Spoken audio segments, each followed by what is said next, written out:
posibilidad, ng tagumpay o kabiguan, ng ligaya o lungkot. Kaya marapat lamang na tanggapin si Jesus bilang tagapagligtas at Panginoon. At matapos yun ay panariwain ang katapatan at paglapit sa Kanya bawat araw o day by day.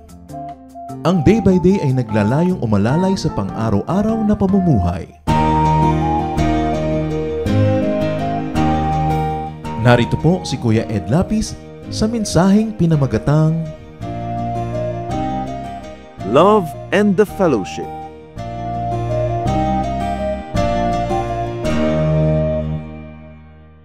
Basahin po natin ang 1 John chapter 2 verse 28. And now, dear children, continue in Him, so that when He appears, we may be confident and unashamed before Him at His coming. And may the Lord bless us through the reading of this first verse. So what is the message? Continue in Him. Isa sa mga distinguishing marks of God's children, nagpapatuloy sila sa Panginoon. They continue in the Lord. They continue being like Christ. They continue becoming more and more like Christ. Patuloy. And what is the reason, or what are the reasons given why we should continue in the Lord? So that when Christ appears, we may be confident. Para tayo may lakas ng loob at alam natin na hindi tayo mahuhusgahan, alam natin na hindi tayo mahihiya, so that we may be unashamed. Why? Because the Lord will come. A second physical, visible, tangible coming. Can you imagine a servant caught by the master in the act of great work? Ano ba talaga nagpapakasakit kayo, nagdurusa, nagtatrabaho, nagpapakadakila, tapos bigla kayong nabisto ng amo? Hindi ba ang sarap ng feeling? Pero balik na rin natin yon. When we are caught doing nothing, when we are cheating or lazy, nakakahiya naman. But Christians should not only think of the second coming of Jesus Christ, because Christ is always present. Akala naman ng iba, kung may second coming lang, doon pa lamang nila makikita ang Panginoon at doon lang sila mabibisto. Sabi sa Matthew 28, verse 20, And surely I am with you always to the very end of the age. So what is the mark of a true child of God? Continuing in Christ. Hindi lang yung in one emotional outburst, nagtaas ng kamay, nag-iiyak, gumulong sa sahig at sinabi, ako'y born again, I'm a Christian. Tapos hindi mo na uli makita na wala na naglaho. Kailangan nagpapatuloy. At hindi lang nagpapatuloy umattend ng church, nagpapatuloy lumago, nagmamature. Hindi yung nandyan lang pero hindi naman nag-grow, umaatras pa nga. This is one mark. And let's keep on reading now. 1 John chapter 2, verses 29 up to chapter 3, verse 2. If you know that He is righteous, you know that everyone who does what is right has been born of Him. How great is the love the Father has lavished on us, that we should be called children of God. And that is what we are. The reason the world does not know us is that it did not know Him. Dear friends, now we are children of God, and what we will be has not yet been made known. But we know that when He appears, we shall be like Him, for we shall see Him as He is. Few words, but loaded with a lot of meaning. Ano po ang makikita natin ditong mensahe, mark of God's children? People who become Christians become children of God. It's a distinction. It's a lavishness of God's love for us. Sabi, it was lavished. Talagang itinambak, ang dami-dami, siksik, liglig, umaapaw, punong-puno, yung identity that we are God's children. It is a great love. It was not only given, it was lavished on us. So, ano po bang ibig sabihin ng children of God? That means we are from God. From God, and same make as God. Kaya ka nga nakikilalang anak ng tatay mo, sabi, parehong-pareho kayo ng korte ng mata, o ng ilong, o ng boses, because you're of the same make. But, remember, kahit gaano tayo kamukha ng tatay, may nanay pa, o kahit gaano kakamukha ng nanay, may tatay pa, kasi yung human parentage, dalawa yung parent. But remember, our spiritual status as child of God, we have only one parent, God. Kaya wala siyang identity na sineshare with us, kanyang-kanya lang. Hindi katulad ng mga bata, mo yung buhok niya, nanay na nanay. Pero yung pisngi, hindi. Kasi may kahati ka sa kamukha sa iyong anak. Kasi dalawa kayong magulang. Pero ang Diyos bilang magulang natin, walang kahati. So kamukhang kamukha niya tayo, yun na yun. Wala nang iba, walang pinagkaiba. At ito daw yung wangis ng anak ng Diyos. At makikilala ito pagbalik ni Kristo. At ano pa? We are heirs of God. Siyempre, tagapagmana tayo ng ating Diyos na Ama, Diyos na magulang natin. Kaya napakahalagang maisip ko ano bang ibig sabihin ng anak ng Diyos. Most of the time, this word is cheapened. Child of God, tapos you don't behave like you're a child of the King. Child of God, pero hindi naman tayo nagbibehave, nakamukha ng behavior ng Diyos. Halos hindi makita, nakawangis tayo ng Diyos sa ating pamumuhay. And yet we say, we are children of God. We should go back to the original and the powerful meaning of what it means to be called child of God. And what is the proof of that status? That we are indeed God's children. Ang pruweba, doing what is right. Kailangan tama ang ginagawa natin sapagkat yun ang nagpapatunay, nagpapatotoo na anak tayo ng Diyos. Parang kung minsan ang nanay mo ang galing-galing kumanta tapos hindi ka makakanta, sabihin talaga bang anak ka ni ganito? Bakit hindi ka makakanta tulad ng nanay mo? Hiyamano ako sa tatay ko. At least may excuse ka. Pero yung Diyos lang yun ang magulang natin. Walang tatay, walang nanay, siya lang mag-isang magulang. Kaya hindi mo pwedeng sabihin may iba pa ho ako sa pinagmanahan. Aba, ang choice na lang si Satanas. O bakit hindi ka parang Diyos sa iyong buhay? Hindi ako kumana sa Diyos. Kanino ka mana? Hindi naman pwedeng ikaw ay anak ng Diyos at ni Satanas dahil hindi naman sila nagsasama. Pero bakit kuminsan pinagsasama sa ating buhay yung dalawa na yon? Kasi nalilimutan natin what it means to be a child of God. And the proof is doing what is right. And what is the result of that status? Because you are a child of God, the world does not know us. Hindi tayo makilala ng mundo. Bakit? Because the world did not know Him.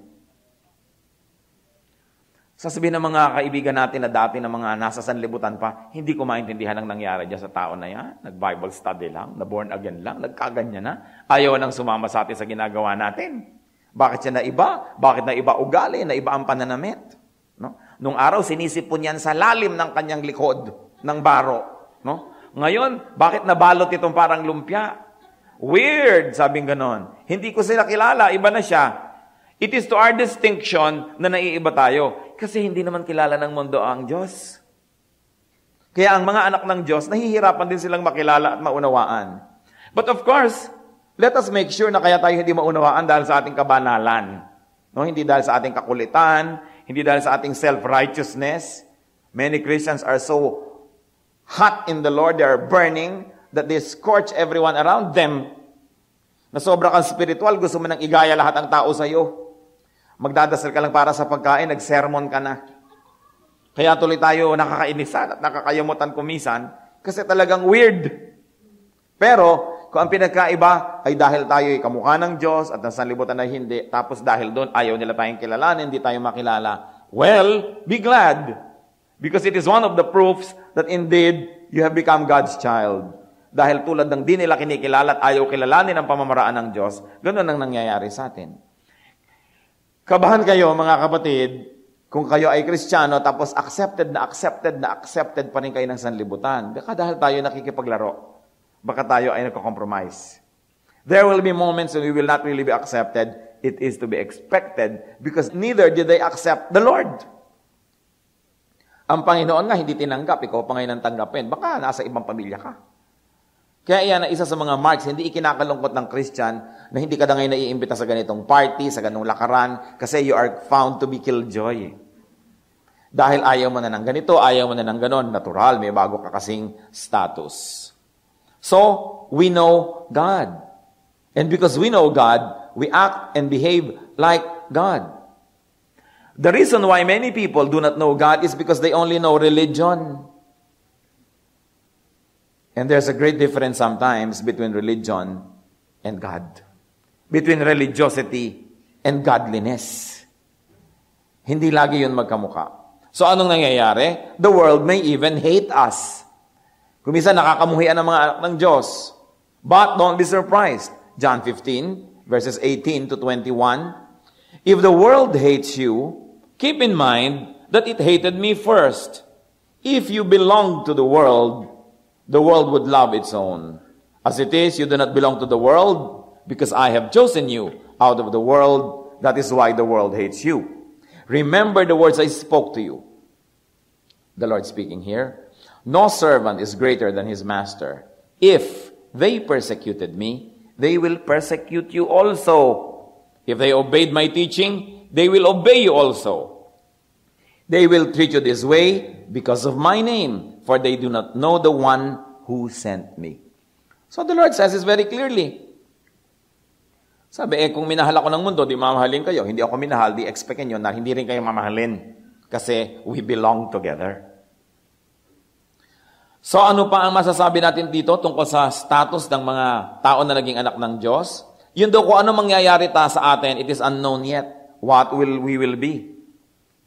Because of our status as children of God, then we don't know what we will be. Because God is not totally known yet to us. Our status is revealed on installments. Basta ang sinasabi lang, pagdating ni Jesus, magiging natin siyang kamukha o magiging kamukha niya tayo. Kaya nga natin siya makikilala. What will be known? We shall be like Christ. We don't know how it is to be like Christ when He appears, but what we know is, the Bible tells us, we will be like Him. Same make. Bakit? Jesus is the Son of God. We are the child of God. Di magkamukha. Nagkaroon lang kasi ng gender yung Son of God. Kung tinagalog mo, di anak ng Diyos. O tayo rin, di anak ng Diyos. Di talagang kamukha. At dahil kamukha, ano mangyayari? Makikilala natin. It takes one to know one. It takes one to see one. Anong ibig sabihin natin? Kung pare-pareho kayo, nagkakaunawaan. Kung pare-pareho kayo kumisan Bicolano, nagkakaunawaan. Kung pare-pareho kayo halimbawang kambing, nagkakaunawaan. Kung pare-pareho kayong paru-paro, nagkakaunawaan. Ngayon, mauunawaan natin, makikita natin, lubos nating ma-appreciate kung sino si Jesus kasi magiging ganun din tayo. Because otherwise, if you will not be the same, you will not be equipped to understand and to know. Kaya, napakalaking transformation ang mangyayari. Right now, tayo mga Kristiyano, we change from glory to glory to glory to glory. Yun ang mission ng buhay. Lumapit sa wangis ni Kristo habang nabubuhay. At, tulad ng mga military, di ba pag biglang namatay, napopromote ka.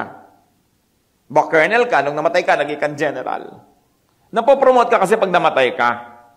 Tayo rin ngayong mga Kristiyano, sa pagsisikap natin at sa tulong ng Diyos, tayo ay asenso sa Christianity, pero hindi mo naman talaga kayang abutin yung perfection kahit ano pang gawin mo sa buhay.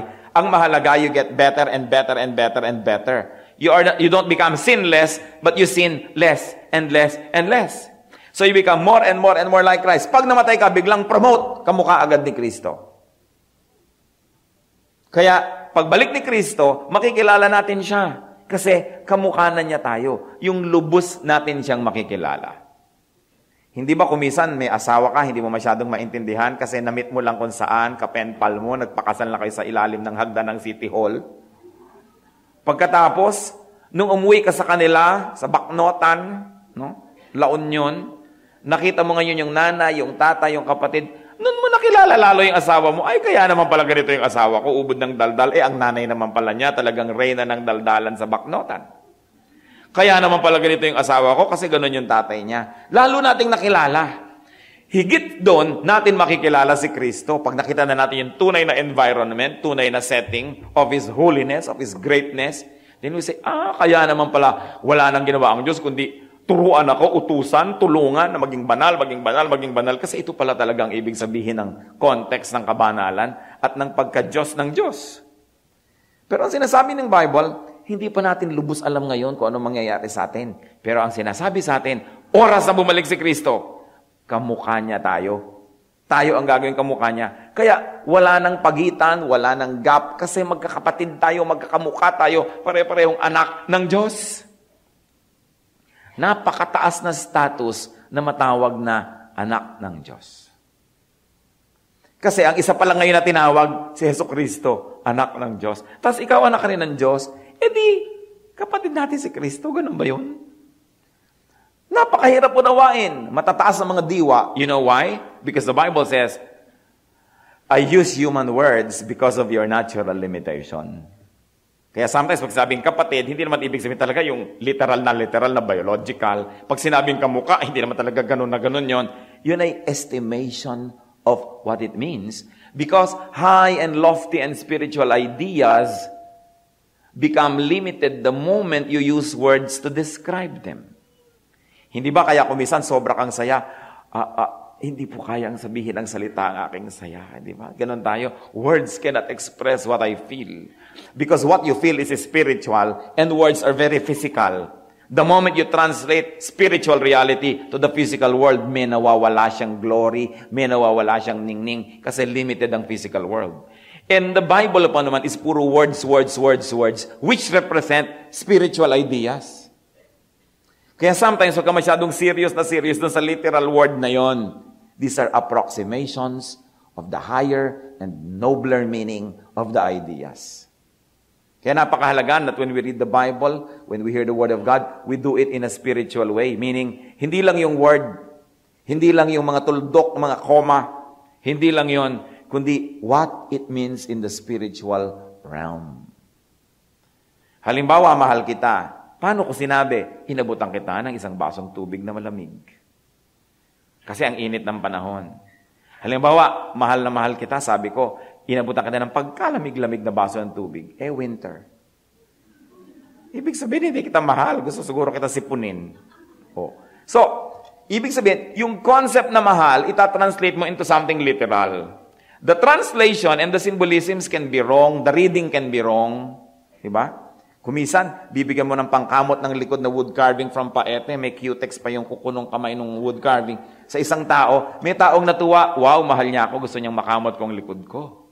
Yung isa naman sabi, anong palagay mo sa akin? May kurikong. See, reading can make it right or wrong. And sometimes that's how we treat the Bible. Wrong yung reading mo kasi. Kasi yung mga words are symbols that have to be read in a spiritual way because they represent spiritual reality. That's why kung talino lang ang gagamitin mo, walang help ng Holy Spirit, hindi mo mahahalukay ang ibig sabihin yan.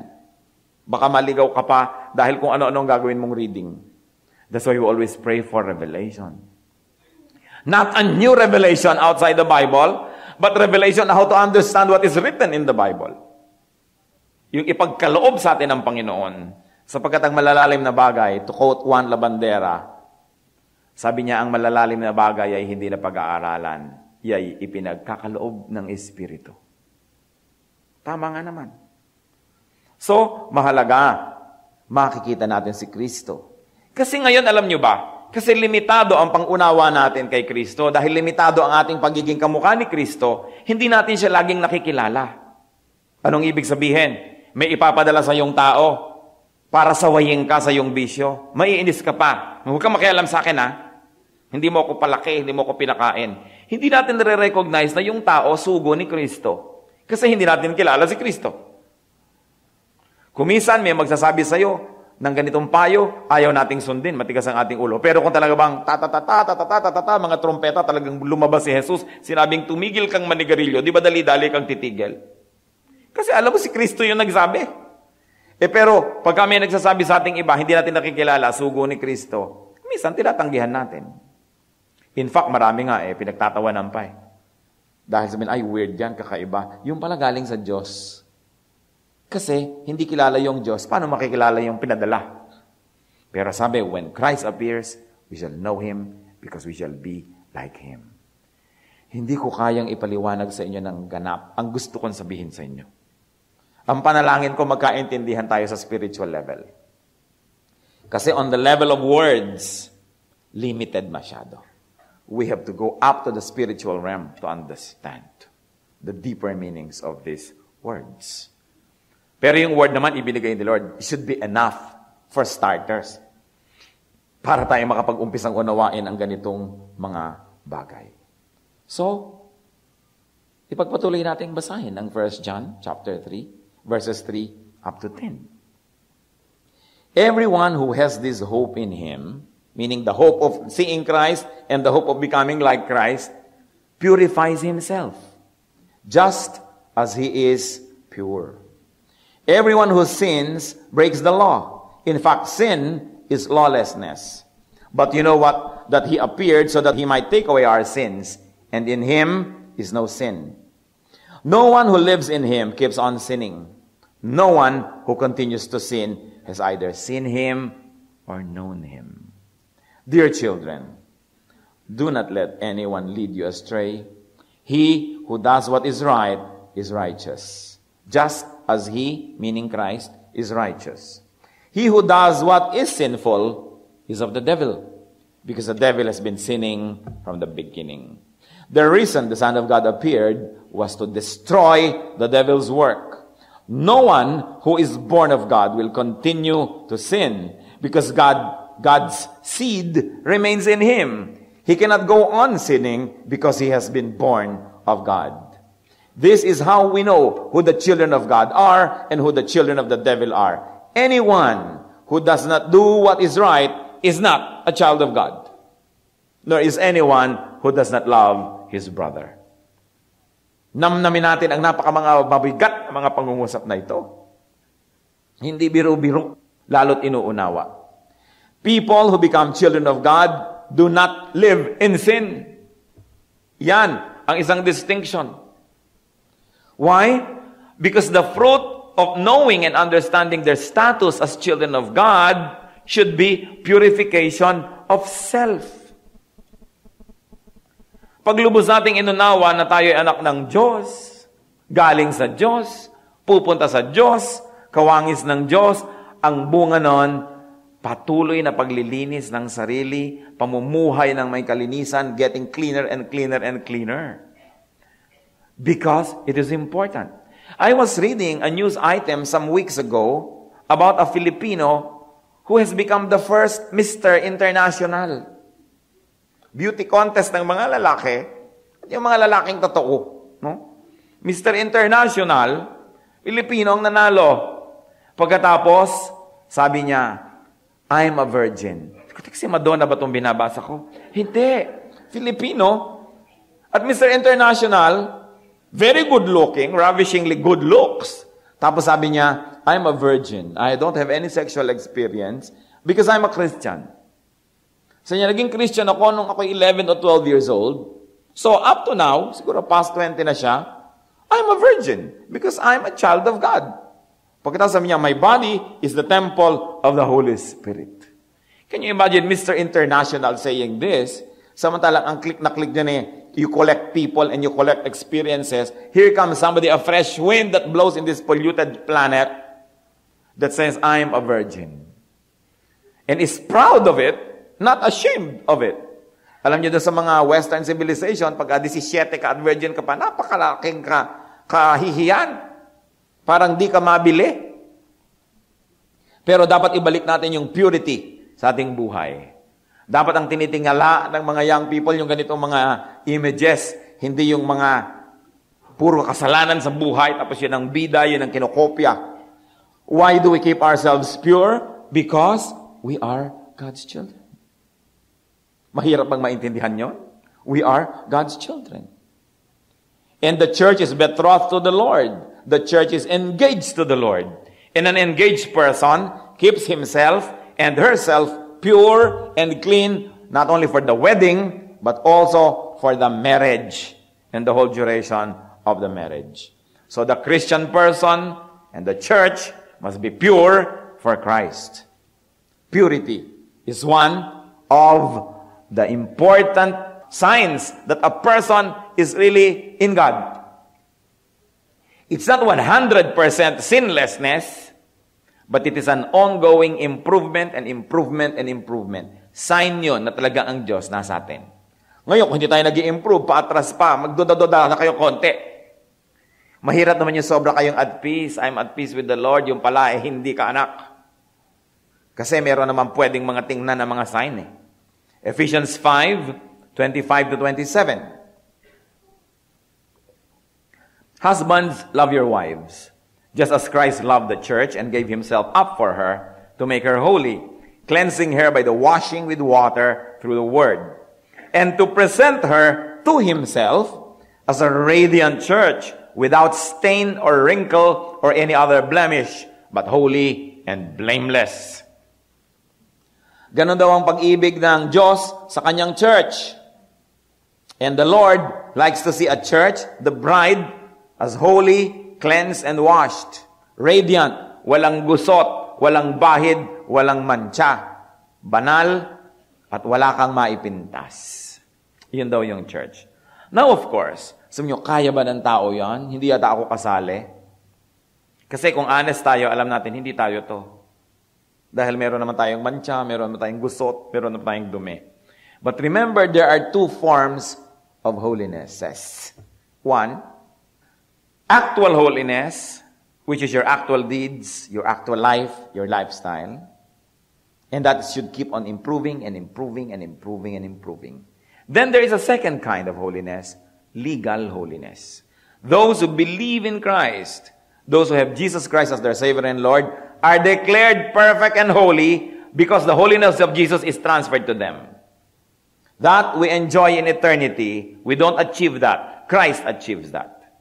But the actual holiness, which is the premise of good life here on earth, of peace, of blessing, yon we achieve by God's help. So, dalawang uri ng holiness yan. Yung ginagawa mo sa tulong ng Diyos, you cannot be sinless. You can only sin less and less and less. At yung ibinibigay sa inyo ni Lord na status as child of God, legal status, dahil naniwala ka sa Kanya, inilipat yung kabanalan niya sa iyo, yun ang perfect holiness. So, may panahon ang lahat ng bagay. Habang nabubuhay tayo, we should operate on actual holiness. And when we die, that's why we get promoted. Legal holiness takes over. But what is important is while you are alive, nakikita ng Diyos that you are sinning less and less and less. Kung saan man ang narating mo at namatay ka na, promoted ka to sinlessness because of the work of Jesus. Nawa, malinaw sa ating lahat yan. This is the heart of the gospel of salvation through faith in the Lord Jesus Christ. So, Christians will sin less and less, will live a righteous life, and then later on will be awarded sinlessness as a status which is a gift from God. Revelations 19 verses 7 to 8. Let us rejoice and be glad and give Him glory, for the wedding of the Lamb has come, and His bride had made herself ready. Fine linen, bright and clean, was given her to wear. So binigyan siya ng isusuot, hindi talaga kanya. Isinusuot natin yung dugo ni Kristo, kaya tayo nalilinis. Pero, siyempre naman, alam naman bago mo yun isuot, ang dumi-dumi mo, naglilinis-linis ka naman. Kaya kailangan dalawa.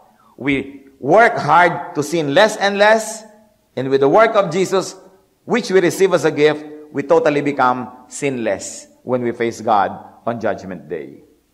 Kaya ang sabi ng 1 John 3:6, no one who lives in Him, meaning in Jesus, keeps on sinning.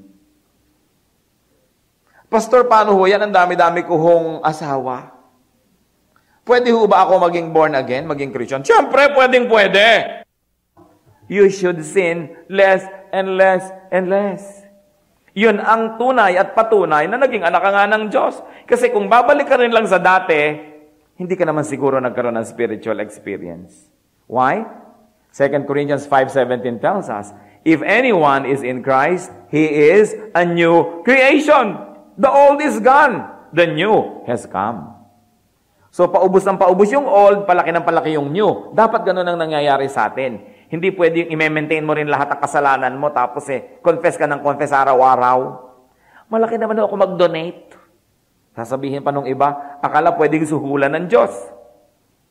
Ang hinahanap sa atin ng Diyos ay isang bagong puso, isang bagong buhay, hindi bagong image lang.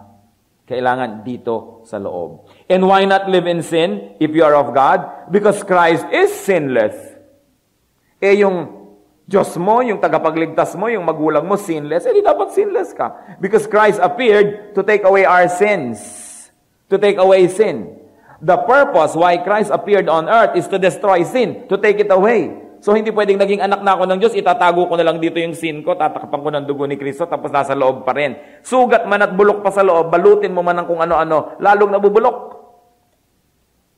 Hindi pwedeng may itinatago ka sa loob. Kaya kahit sa Israel, sa kasaysayan, pag may kasalanan yung isang tao, hindi matuloy-tuloy yung march nila into the promised land. Tigil muna, bibistuhin muna kung sino may kasalanan, kailangan patayin yan, batuhin yan, o itapon, gagawin nila para yung buong tribo ay lumakad. Because sin in the camp, sin inside, stops blessing for everybody. Kaya alam nyo, sasabihin natin, okay lang naman sa akin na may konti akong kasalanan, kaya kong dalhin. Pero huwag natin kakalimutan, may pananagutan tayo sa isa't isa. Dahil may kasalanan ako, dahil may kasalanan ka, yung blessing sa iba nating kapatiran, napipigil din. Because the Lord looks at us as a family, as a church. Sa isang pamilya ba, pwedeng magkasala yung isang member na hindi nadamay lahat? Di ba? Nadadamay tayong lahat. Pag nagkakasala yung mga members ng family, kahit kabunsu-bunsuan yan. Kung lagi na lamang na driving at binabangga yung mga pader ng kapitbahay, damay tayo dyan. Pagka 7 taon nang nag-high school, damay tayo dyan.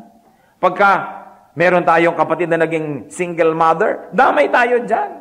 Yung tatay natin nagkaroon ng 5 asawa, damay tayo dyan. Yung nanay nyo, madyong lang at ayaw nang magluto, ayaw maggisa, puro na lamang 3 balls ang hawak.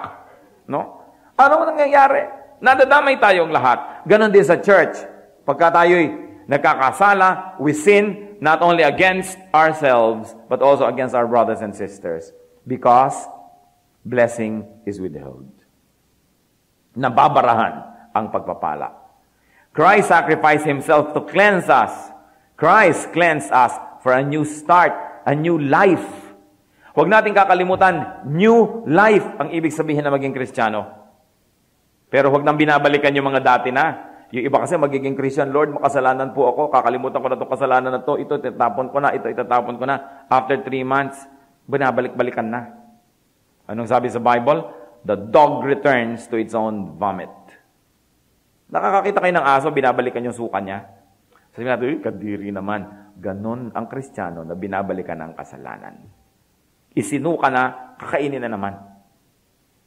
Christ wants a new person. Christ wants a new lifestyle. Christ expects a new person and a new lifestyle.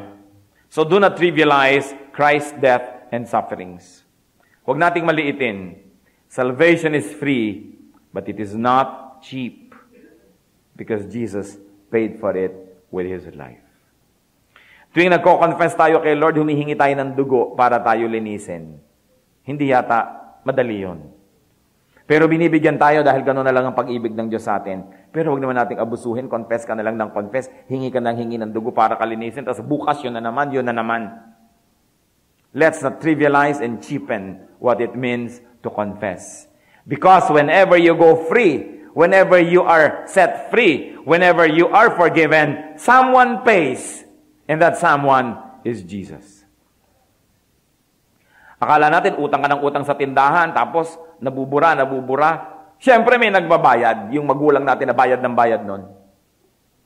Mga estudyante na enroll, 7 taon na nagbabiology 1, enroll, bayad ng bayad. Ang nagbabayad, magulang nyo, o kung sino man ang nagmagastos. Mahalin yon. Hindi pwedeng bagsak ng bagsak, sorry, bagsak ulit, sorry. May bayad yun eh. At ganoon ang ating pagko-confess ng mga kasalanan. The Lord pays. While forgiveness is granted to those who fall short of righteousness, it is not to tolerate willful falls. Ang Diyos ay hindi konsentidor na nandiyan lang patawad para magkonsente. Ang gusto niya isang bagong buhay na kung sa kabila ng lahat ng ating best effort at pagsisikap, kulang, lumalapit tayo sa Kanya para punuin. Pero hindi, wala naman tayong ginagawa, hingi ng puno. Kailangan we do our best effort. And when the Lord knows that it is your best, pinupuno niya yung kulang. Kasi alam niya hanggang doon ka lang. Pero sikapin natin na makarating doon sa best that we can do. Hindi yung pabaya tayo sa ating spiritual life. So do not be deceived. Those who continue to sin do not belong to God. Huwag tayong pandaya, ha? Ang patuloy na nagkakasala, hindi man lang nagigilty, tuloy-tuloy, nagpapalusot lagi, hindi ka siguro anak ng Diyos. Akala mo lang. 1 John 3, 7-8. Dear children, do not let anyone lead you astray. He who does what is right is righteous, just as He, meaning the Lord, is righteous. He who does what is sinful is of who? Of the devil. Because the devil has been sinning from the beginning. The reason the Son of God appeared was to destroy the devil's work. So huwag daw tayong pandaya. Christ appeared to destroy the devil's work. You know, to destroy the devil's work is offensive. Ulitin natin 1 John 3:8. The reason the Son of God appeared was to destroy the devil's work. Jesus came, appeared, gave His life, not to just keep on forgiving and tolerating offenders. He came to destroy sin. The church is not only to be defensive, but also to be offensive. Hindi tayo dapat na, ay, nagkasala na naman ako, please forgive me, Lord. Tapos eto na naman yung makasalanan, oli kayo, cute-cute nyo, buti na lang, nagko-confess kayo, oli kayo. Hindi ganun ang trabaho ng church. Ang trabaho ng church, wasakin ang gawa ng kasalanan. Hindi lagi na lamang i-shelter ang mga makasalanan, hindi lagi na lang yakapin, although that is the beginning. You give shelter, you give teaching, you give feeding, pero hindi pwedeng taon-taon, araw-araw, buwan-buwan, ganun lang ng ganun yon. You expect change. You expect maturity. Because the work of the Lord, therefore the work of the church, is to destroy sin. Not only to keep on forgiving and forgiving and forgiving. Kung merong may sakit, hindi yung lagi mo nalang nililinis yung sugat, hindi mo nalang laging tinatakpan ng band-aid, kailangan wasakin mo yung mikrobyo. Kailangan makahanap ka ng mga antibodies ng pang-destroy. Hindi yung eto na yung sakit, pagdapo sa'yo, tsaka mo lang nililinis-linis. Pinupuntahan mo yung sakit, hinahanap mo siya at wawasakin mo siya. Offensive, hindi lang defensive ang work natin. It is important, therefore, to listen to conscience. 1 Timothy chapter 1, verse 19 talks about conscience and what happens when we neglect conscience. 1 Timothy 1:19, holding on to faith and a good conscience. Sabi ko na, that is what we should do. Some have rejected this and so have shipwrecked their faith. Dapat nakikinig sa konsyensya. Hindi yung ini-ignore yung conscience. Dahil ang konsyensyang hindi pinapakinggan, kinakalyo, nagagasgas, nawawala ng pakiramdam, nagiging manhid. Sabi ng isang line from high school poetry, vice is a woman of so fearful mien, as to be hated needs but to be seen. But seen too often, familiar with her face, we first endure, then pity, then embrace. Ganun daw yung bisyo. You first endure. Parang sigarilyo o alak. Una mapait, una mahirap, uubo-ubo ka. Pero pag ipinagpatuloy mo, first we endure, then pity, then embrace. Kaya mahalaga nakikinig sa konsyensya. Ang konsyensya hindi pinapakinggan, hindi na siya nagiging konsyensya. People who keep on sinning, sabi sa scripture, have not sinned or have not known Christ. 1 John 3:6. No one who continues to sin has either seen Him or known Him. So ang church, mga kapatid, hindi lang yan parang glamorized civic organization. Parang hindi lang yan spiritualized Lions Club or JC's or Rotary. Those are very good organizations.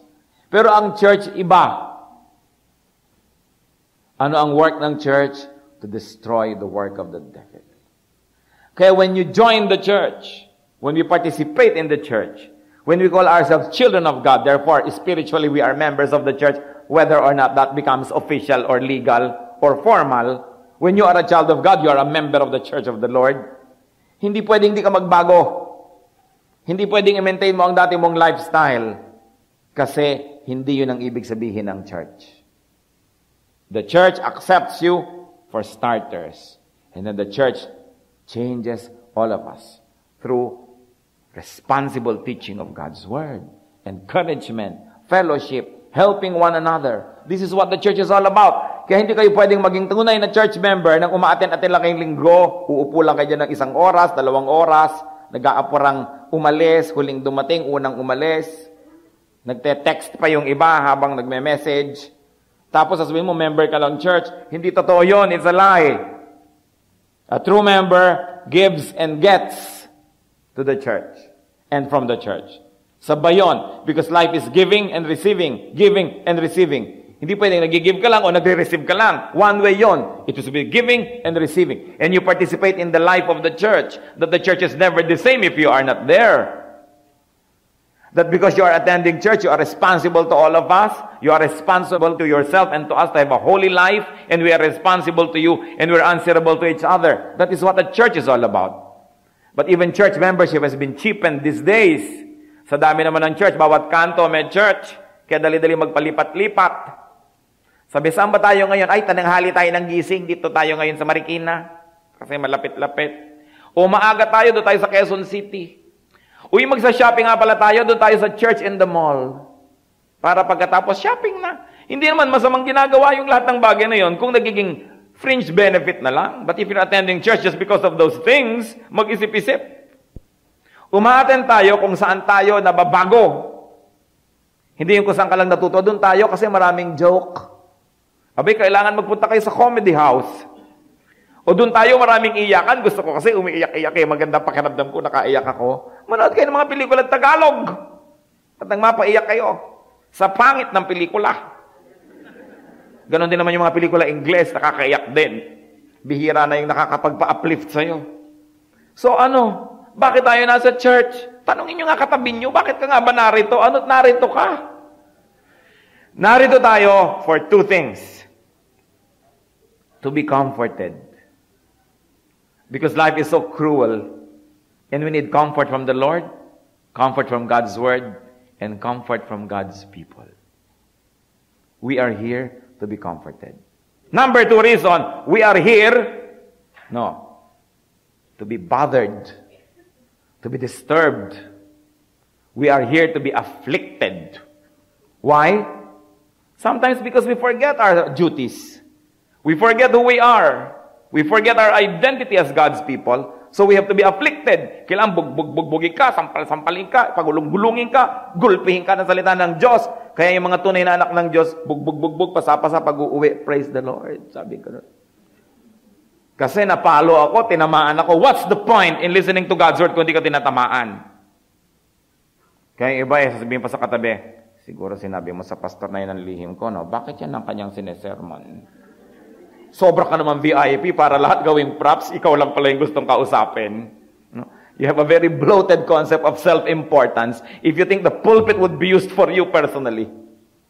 Pero ganun ang Word of God. Sinasabog mo sa lahat, pero ina-assign ng Holy Spirit kung sino-sinong tatamaan at kung gaano kalaki at gaano kalalim ang sugat, depende sa ating buhay. Kaya pag tinamaan ka, salamat Lord, mahal mo ako, kaya ako'y inyong inasinta. At kung ako na may na-comfort, salamat. These are the two reasons why we have the church. For comfort and for affliction. Hindi pwedeng hindi ka na-afflict. Yung iba ay, pupunta ako dyan, pero baka naman mamaya, masaktan ako, baka ako tamaan. Huwag ka na lang pumunta. Kaya nga ang Diyos, pag namamana ng mga salita, eto po ako, patamaan niyo ako. Hinahabol-habol mo yung pana, hindi iwas ka ng iwas. What's the point if you will not be afflicted? You know, only those who are perfect do not need affliction. But if we are less than perfect, dapat tayong tamaan. Mas malalim ang sugat, mas mabuti. Mas malalim yung surgery, binubunot ang maugat ng ating kasalanan, mas mabuti. That's why we should give our teachers and our preachers the freedom to speak. At hindi binubusala natin ating mga bibig nila, namimili tayo ng topic. So we pray, Lord, as I hear your word today, what do I need? Comfort? Please comfort me. What do I need? Affliction? Please afflict me. Or do I need both? Do it, Lord. Do your will. I'm here. Change me. That is the attitude of a person who goes to Christ and to His Word. So we don't keep on sinning. As I have said, we don't become sinless, but we sin less and less and less. Sayang ang pag-aaral ng salita ng Diyos, sayang ang pagpunta sa church kung di nagbabago ang buhay. Bakit kailangan tayong tumigil magkasala? Kasi sa ka-devil yan eh. 1 John 3:8, he who does what is sinful is of the devil, because the devil has been sinning from the beginning. And 1 John 3:10, this is how we know who the children of God are and who the children of the devil are. Anyone who does not do what is right is not a child of God, nor is anyone who does not love his brother. Next topic na natin, i-discuss yung love for brothers. Dahil matatapos na lang yung chapter, isilingit pa yung kaprasong sentence na yon, which is altogether a new topic na naman. 2 Corinthians 5:17. Let's read this aloud, church. Gusto ko with feelings. 2 Corinthians 5:17, go. Therefore, if anyone is in Christ, he is a new creation. The old has gone, the new has come. Tapos na yung dati. Buti na lang tinapos na ng Diyos. Pinatawad na. Huwag nang balikan. Alam niyo ba yung maraming taong bumabalik sa bahay na nasusunog dahil may naiwan? Hindi kayo papayagan ng mga well-trained bombero na gawin yon because 99% hindi nakakabalik. Sinusunog na yung kasalanan nyo, ginajudge niya, babalikan pa, dinadamay ka pa. Babalikan mo pa si Querida. Babalikan mo pa si Bisyo. Babalikan mo pa si ganun at si ganyan. Judge nga yun ni Lord. Hinuhukuman, hinuhusgahan. Dinadamay ka. Hindi naman siguro mahirap imaginein. Nasusunog, tinutupok, babalikan mo. Dapat wag na. 1 John 3:8, the reason the Son of God appeared was to destroy the devil's work. And 1 John 3:7, dear children, don't let anyone lead you astray. So, hindi ibig sabihin, huwag tayo magpadaya. Do not be deceived into thinking that you're okay, although you continue living in sin. Do not be deceived into thinking you're okay, although the devil's work in your person, in your life, continues. Huwag kayong padaya na okay lang ang kalagayan nyo, tapos namumuhay kayo sa kasalanan. Kadayaan yon, hindi yun totoo. Sin is to be uprooted and destroyed. The devil's work in me, the devil's work in you, the devil's work in your life must be destroyed continuously, incessantly, systematically, progressively, feverishly, and conclusively. Hindi light ang sin. Namatay si Jesus para dyan, ang mission niya, burahin yan. That is the reason why Christ appeared.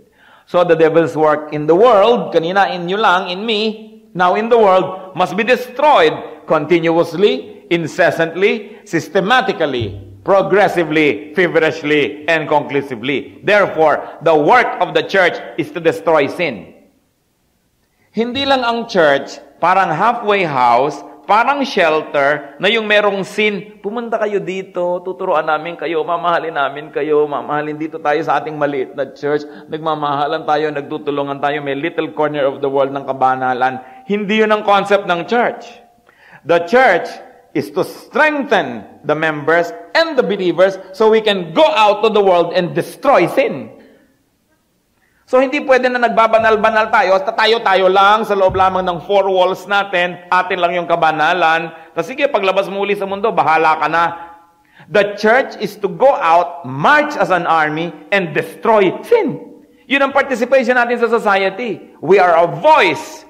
The church must not lose her prophetic voice. We must be heard on public issues, on concerns of morality, of social life of the people, because we are to destroy the work of the devil. Not only to receive the blows.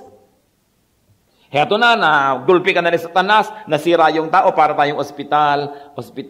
O sige, hali kayo, gagamutin natin ang lahat. Pagkatapos, uwi na uli kayo, alis na uli kayo. May sakit uli, ka, ospital. Hindi ganon. Dapat yung buong staff ng ospital, lumabas, mag-spray sa mga lamok, hulihin lahat ng mga mikrobyo, sirain silang lahat para magiging healthy yung buong world. Hindi lang tayo ospital na puntahan ang may sakit. We should attack the roots of all this sinfulness. That is the role of the church. And you know why Christianity has lost much of its saltiness today? Because the church has forgotten her mission.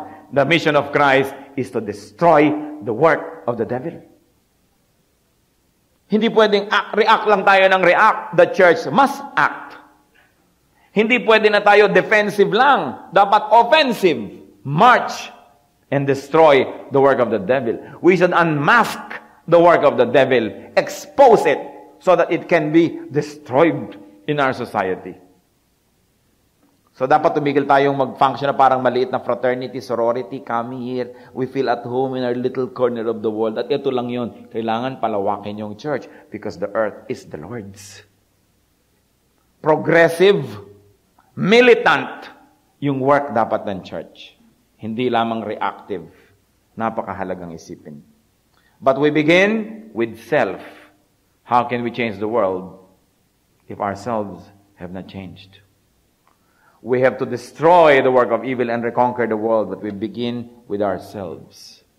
Do not just apologize for the work of the devil. Destroy it. Christian, do not just confess the work of the devil in your life. Destroy it. And we are not just to tolerate the work of the devil among our brothers and sisters. We've got to destroy it. Kaya ang tanong ko, ditong iiwan kong tanong, paano kaya tayo nakakatulong sa pagpapropagate ng evil? Merong hihingi sa'yo ng payo.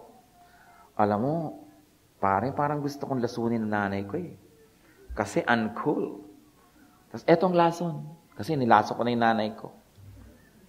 Yan, you propagate the work of the devil. Kinokotolerate mong mali.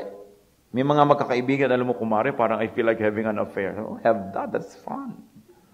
So, you make the work of the devil flourish. Whenever we keep silent and let the devil take the floor and have his privileged speech, we are helping evil to grow. People of God must register their protest. May ang haba-habang pila, may sumisingit. Sabi ng Kristiyano, may pila po, dito kayo mag-umpisa sa likod, hindi yung papasingitin mo na, mali-mali ang ginagawa nila. Ikaw naman, bubusa-busa. Ano ba yung sisingit-singit? Pero wala ka namang ginagawa. Sa sarili mo lang, anino mong kinakausap mo. O kung dalawa kayo, ano ba naman yan? Nakakainit. Pag sabi pa nung matapang, may sinasabi ba kayo? Wala ho. We should not tolerate evil. Wrong is wrong. Nabaligtad na kasi ngayon eh. Tayo na ngayon yung tameme, tayo yung tahimik kasi alam natin yung tama. Parang nakakahiya maging tama. Sobrang nagkakurap-kurap na ang mundo na nakakahiya na ngayon maging tama. Don't forget who you are. Who are you? You are the child of God.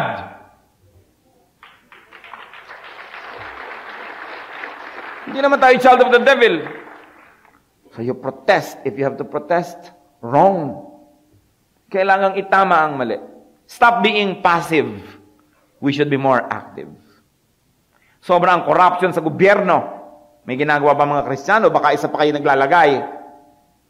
Eh di we tolerate evil and we make it grow. O baka naman kayo nilalagyan, ha? Nahiya-hiya sa katawan. Huwag kalimutan, we are the children of God.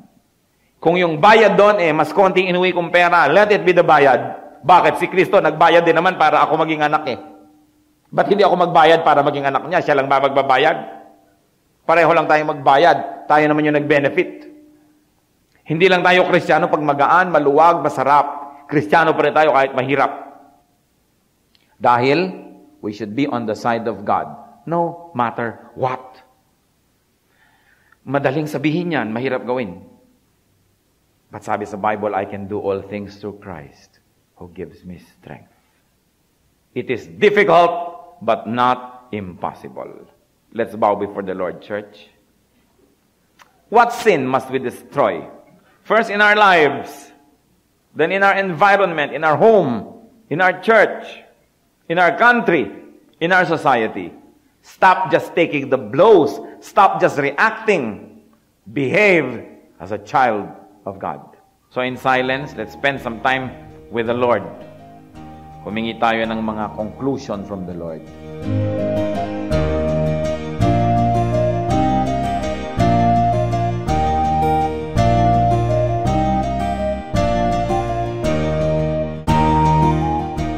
Ang katatapos pong mensahe ni Kuya Ed Lapiz ay pinamagatang Love and the Fellowship.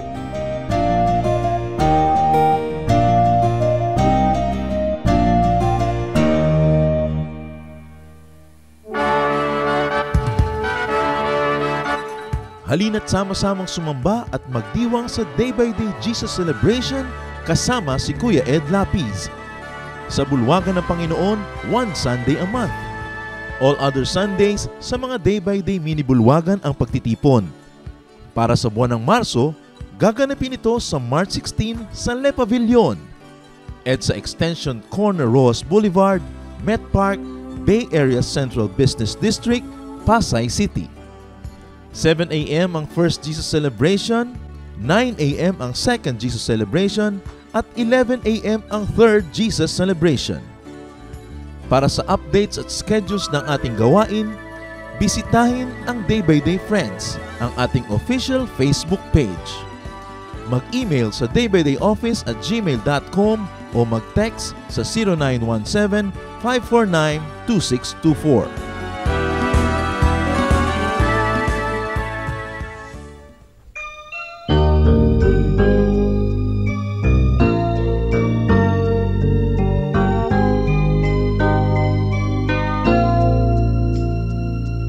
Kung ang puso mo ay nasasaktan dahil buhay ko ay may kabiguan, suliranin may nagbunga ng kasawian. O Jesus, ikaw ay laging nandyan. Kung nagkamali't nagkasalaman, ang patawad mo'y laging nakalaan. Kung ang kapwa ko sa akin nagkasalaman, ang patawad ko kaya'y ilalaan. Ang kabaitan mo ay dapat mong tularan sa buhay ko. Ang kabaitan ko, biyaya ng Espiritu, kabaitan ko.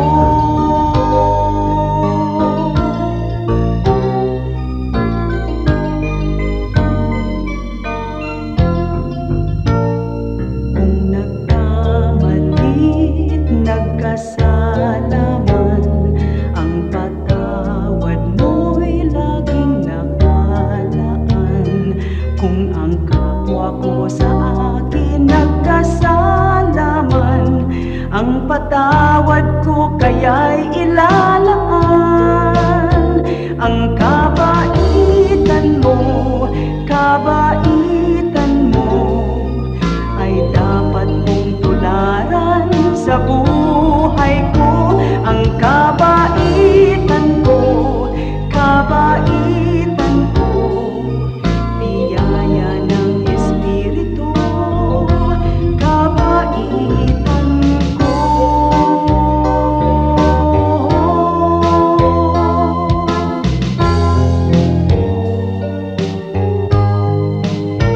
Ang kabaitan mo ay dapat kong tularan sa buhay ko. Ang kabaitan ko, biyaya ng Espiritu, kabaitan ko.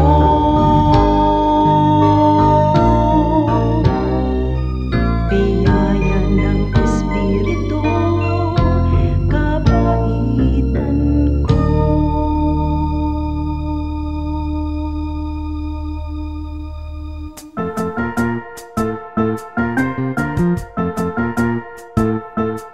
Oras na po para pansamantalang magpaalam ang programang Day by Day. Tayo po'y magsama-sama tuwing ika-6 hanggang ika-7 ng umaga, araw-araw. Magandang umaga po at mabuhay ang Panginoong Hesus!